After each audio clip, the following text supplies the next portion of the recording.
Hello, हम लोग class 10 UP board exam 2023 की तैयारी कर रहे हैं। जो आपका 16 फरवरी से हिंदी का पेपर है आपका 16 फरवरी को। उसमें जो ग्रामर के पोर्शन इंपॉर्टेंट है उसे हम पढ़ ले रहे हैं। अब तक हमने क्या क्या पढ़ा, हमने उपसर्ग पढ़ा, प्रत्यय पढ़ा, उसके बाद अलंकार पढ़ा, समास पढ़ा। आज हम क्या पढ़ रहे हैं, छंद के बारे में पढ़ रहे हैं। इंपॉर्टेंट टॉपिक है, इससे भी आपके क्वेश्चन बनेंगे। हाई स्कूल में जो छंद है इसमें दो छंद से पूछता है, कौन? सोठा और रोला छंद। तो सोठा और रोला छंद के बारे में पढ़ेंगे, लेकिन उसको पढ़ने से पहले पहले ये जान लेते हैं कि छंद कहते किसे हैं। तो हम पढ़ते हैं छंद। छंद किसे कहते हैं कि स्वरों अथवा वर्णों के एक निश्चित क्रम में प्रस्तुत की गई काव्य रचना छंद कही जाती है। या कह सकते हैं इसको कि अक्षरों की संख्या एवं क्रम, मात्रा की गणना तथा यति, गति आदि से संबंधित विशिष्ट नियमों से नियोजित पद्य रचना छंद कहलाती है। छंद के प्रकार तो ऐसे बहुत है, लेकिन छंद के दो प्रकार हम जानते हैं, कौन? मात्रिक छंद और वर्णिक छंद। इसमें हमें क्या पढ़ना है? सिर्फ मात्रिक छंद के बारे में पढ़ना है। तो मात्रिक छंद हम जान लेते हैं कि किसे कहते हैं। मात्रिक छंद का मतलब ये होता है ना कि मात्रा की गणना पर आधारित छंद मात्रिक छंद कहलाती है। तो ऐसा छंद जिसकी मात्रा की गणना की जाती है, जिसमें वो मात्रिक छंद कहलाता है। इसीलिए हम सोठा और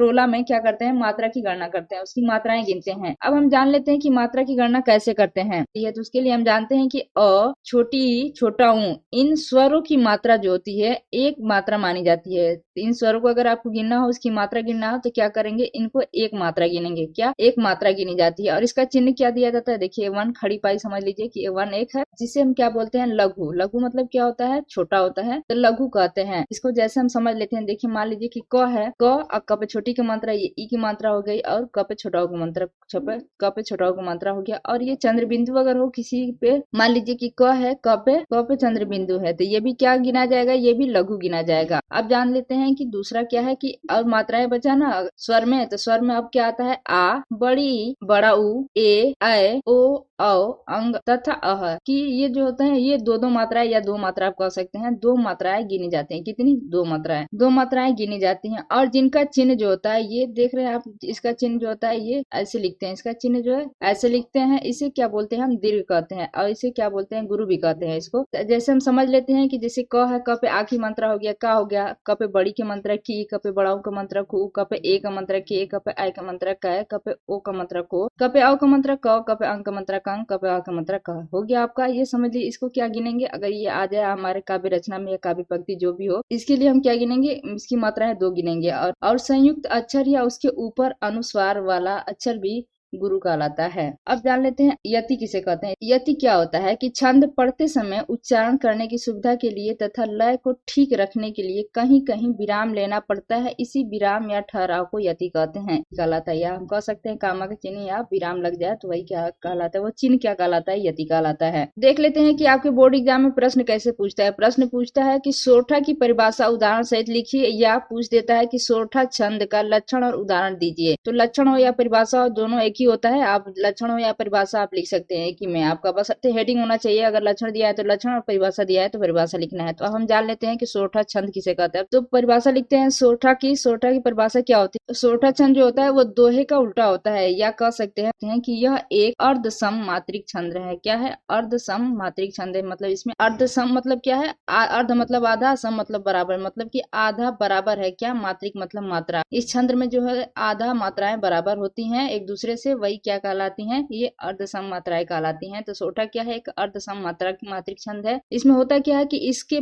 पहले और तीसरे चरणों में 11-11 तथा दूसरे तथा चौथे चरणों में 13-13 मात्राएं होती हैं। उदाहरण हम देख लेते हैं कि बंदहु मुनि पद कंज रामायण जे ही निर्मऊ सरवर सुकमल मंजू दोष रहित दूषण सहित। अब जान लेते हैं कि इसमें मात्राएं हम कैसे गिनेंगे। मात्रा गिन लेंगे आप तो आपको पता चल जाएगा कि सोठा है कि रोला है। तो मात्रा गिनते हैं, तो इसके लिए क्या गिनेंगे हम, इसके लिए हम क्या गिनते हैं, ये बंद अंक का मात्रा है, तो ये हो गया आपका चिन्ह दो, हो गया दो मात्रा है। और द के लिए एक, अगर चंद्र बिंदु अगर लगा है तो उसके लिए क्या हम गिनते हैं, एक गिनते हैं। फिर उसी तरह मुनि है, इसके लिए भी एक मात्रा गिनेंगे, और ना पे छोटी का मात्रा, इसके लिए भी एक मात्रा गिनेंगे। पद में एक अ का मात्रा है, इसके लिए भी एक गिनेंगे। और कंज में अंक अगर लगा है चिन्ह, तो इसके लिए क्या गिनते हैं, दो, इसके बाद ज के लिए 1 मात्रा गिनते हैं। उसी तरह आ का मात्रा है तो इसमें 2, फिर माँ का है तो इसमें 2, य में अ का मात्रा 1, फिर न में 1। फिर उसी तरह जेही में इसमें क्या है, जब ए का मात्रा है तो इसके लिए 2 मात्रा है, और ह पे छोटी की मात्रा है इसलिए 1 मात्रा हो गया, न पे छोटी की मात्रा 1, फिर आर के लिए 1, फिर सब में अ है लगा तो सबके लिए क्या हो गया, 1-1 मात्राएं हो गई। उसी तरह हम सर्वर में देखते हैं, इसमें भी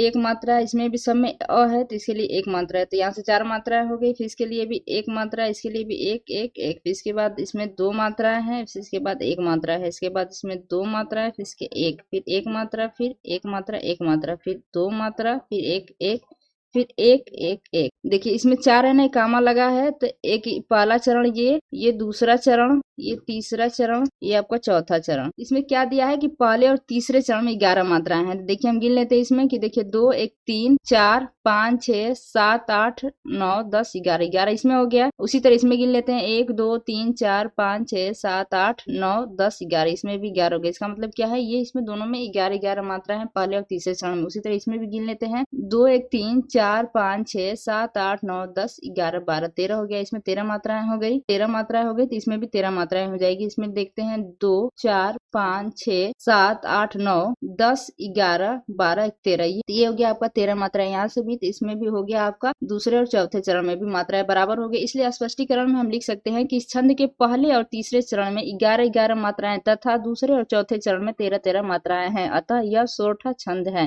रोला छंद किसे कहते हैं कि रोला एक सम मात्रिक छंद है। सम मतलब बराबर, मात्रिक मात्रा तो मतलब कि इसमें पूरा बराबर होता है। इसमें अर्ध मात्रिक था, अर्ध सम था तो उसमें आधा सम था। इसमें क्या होता है, चरण का पूरा ही हिस्सा बराबर होता है, अर्थात इसके प्रत्येक चरण में मात्राओं की संख्या समान रहती है। इसके प्रत्येक चरण में क्या होती है, 24 मात्राएं होती हैं तथा 11 और 13 मात्राओं पर यति होती है। इसमें 4 चरण होते हैं। तो जो यहाँ पे दिया है ना कि 11 और 13 मात्राओं पर क्या होती है, यति होती है। यति मतलब कि रुक जाना या विराम हो जाना, वही कहा जाता है। लेकिन कहीं कहीं ना ये नहीं भी होता है इसका।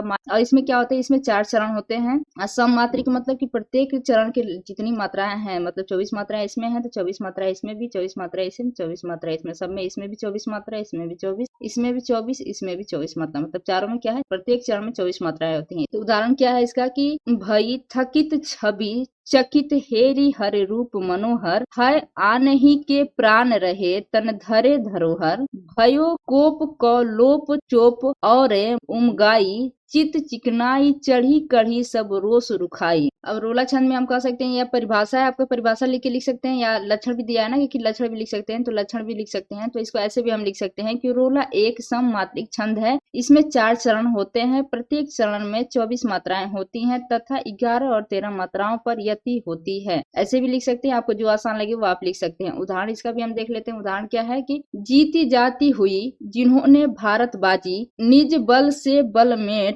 विधर्मी मुगल कुराजी, जिनके आगे ठहर सके जंगी न जहाजी, है ये वही प्रसिद्ध छत्रपति भूप शिवाजी। इसे आप लिख सकते हैं। स्पष्टीकरण में वही लिख सकते हैं कि इसमें चारों जो इसकी चारों चरण की मात्राएं जो है, इसमें 24 मात्राएं हैं, इसलिए ये क्या है, ये एक रोला छंद है। नहीं भी लिखेंगे तो भी चलेगा। लेकिन आप एक चीज ध्यान दीजिएगा कि अगर ऐसे दे दिया आपको छंद और पूछा इसमें कि कौन है, सोरठा है कि रोला है, तो हमें पता है कि एग्जाम में हमें सिर्फ 2 ही चीजें आएंगी, रोला और आएगा और सोरठा आएगा। तो सोरठा में क्या होता है, मैक्सिमम 2 लाइनें हैं और रोला में क्या है, 4 लाइन है। तो आप इससे ध्यान दे सकते हैं कि अगर 4 लाइन है तो इसका मतलब क्या है, ये रोला छंद होगा, और 2 लाइन है तो इसका मतलब क्या होगा, सोरठा छंद होगा। इससे आप ध्यान दे सकते हैं। एक समझने का तरीका है, आप उसे समझ सकते हैं। अगर आपको हमारा वीडियो अच्छा लगे तो प्लीज लाइक एंड सब्सक्राइब कीजिए। Thank you for watching.